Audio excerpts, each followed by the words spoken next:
Le Flash Info avec le centre de stockage de la Manche. Un peu plus d'1 million d'euros de pertes. Voilà la première estimation après l'incendie survenu dans la réserve du musée de l'île Tatillou il y a une semaine.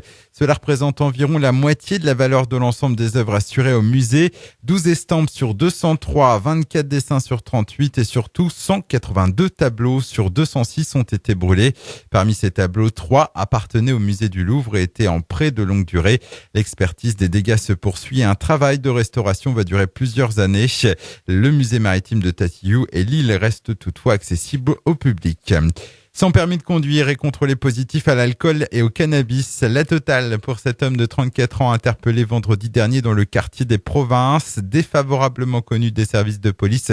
Son alcoolémie a été mesurée à 3,4 grammes par litre de sang. Un prélèvement sanguin a aussi été effectué. Le véhicule a été immobilisé. L'homme a été placé en garde à vue. Il sera prochainement convoqué devant la justice.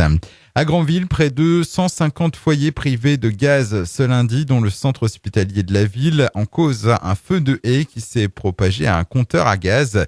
Le sinistre n'a pas fait de victimes, même si 2 habitations, soit au total 5 personnes, ont dû être évacuées. Les techniciens de GRDF sont intervenus. Un retour à la normale était attendu hier soir.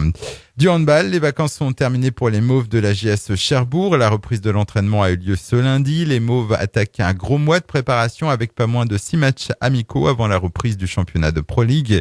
Et avec un nouvel entraîneur et 10 nouveaux joueurs, le club manchois a clairement du pain sur la planche. Et puis la grande braderie de Cherbourg approche, prévue vendredi et samedi prochain. 2 jours de bonnes affaires avec la participation de 250 exposants. 30 000 visiteurs sont attendus et dans le contexte de tension actuelle, un dispositif de sécurité spécifique sera mis en place avec agents de sécurité, barrières et véhicules tampons aux entrées et sorties et interdiction de circuler dans le périmètre de la braderie. Le Flash Info vous a été présenté par Landra, centre de stockage de la Manche à Digulleville. Pour en savoir plus et visiter notre centre, 0810 120 172, coup d'un appel local.